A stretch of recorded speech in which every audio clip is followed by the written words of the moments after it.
Hello everyone. Today we're going to talk about one of the major theories of child development, which is the Vygotsky's Socio-Cultural theory. Now, socio-cultural is a term that is related to social and cultural factors. For example, common traditions, habits, patterns, and beliefs that are present in a certain group or population. Vygotsky had a famous quote, "What a child can do in cooperation today, tomorrow she or he will be able to do alone." It means that a child needs guide first. If guided well, taught well, and raised well, then sooner or later he can be able to do it correctly on his own. But first of all, who is Lev Vygotsky? Well, he is a Soviet-Russian seminal psychologist and was born in Orsha, now called Belarus, on November 5, 1896. AKA, he's called Mozart of psychology. His work, or the social cultural theory, has become the foundation of much research and theory in cognitive development. When we say cognitive development, it is from the word cognition, which is the act or process of knowing. Therefore, cognitive skills are those skills that enable us to know more. Now, here are the keywords of Vygotsky's theory. First, he believed that social interaction plays a vital role in cognitive development. In other words, through socializing, we can be able to learn more things. Second, individual development cannot be understood without looking into social and cultural context within which development happens. So if there's any behavior or habits or beliefs, just look through his or her environment and you will understand. For instance, if we have a student that is good in singing, some of us may think that it is possible that the student must come from a family of singers, and so on and so forth. Next, scaffolding.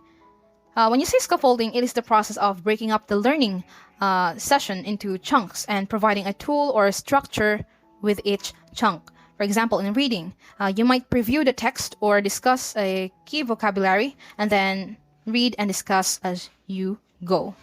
To learn more about this Vygotsky's theory, we have an activity. It is 4 items in all. I will give an example first, and then you will comment down below right after. So first question is, as a child, recall a skill that you wanted to learn and eventually learned well through the help of another person, like swimming, riding a bike, playing the piano, etc. So mine here, my answer is taekwondo. So that is one of a skill that I learned well from other person. Next, what made you interested to that skill? So my example here is, my father's side are black belters in this sport. Third, who taught or assisted you? My answer is my father and my sabum, or instructor. And last one is, describe how you went about learning the skill. Describe what steps or actions the person did in order to help you learn. So in my experience, first the basic or foundations. Example, the flexibility and strength, then followed up by practicing every weekend. So simple as that. Moving on, we also have this analysis of our previous activity. So there are 2 questions. Please answer them right after the 4 questions. So first, what factors in the environment influence you to learn the skill? My answer here is my supportive parents and my relatives, like aunties and my grandfather, who are my inspiration to pursue taekwondo training. Next, did the person who taught or assisted you make use of scaffolding? If yes, how? So my answer here is yes. Like I said, we started on my flexibility and strength. Then I learned 1 or 2 basic moves every weekend before I mastered it all and start sparring. Sparring means fight other players.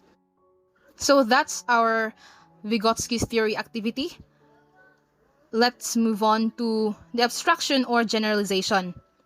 This is all-in-all explanation of why there is a socio-cultural theory of Vygotsky. So first, when Vygotsky was a young boy, he was educated under a teacher who used the Socratic method. When you say Socratic method, it is a Q&A approach. So with this allowed Vygotsky to examine current thinking and practice the higher levels of understanding. So with his experience, interest in literature, and his work as a teacher, it led him to recognize social interaction and language as 2 central factors in cognitive development. In the end, his theory became known as the socio-cultural theory of development. Now you have learned the meaning of Vygotsky's socio-cultural theory. Next, you are going to find out the differences of this theory from other theory, specifically from Piaget's. This has been Melmar J. Tumanda, and I will end up with this quote. The young brain is highly influenced by environment.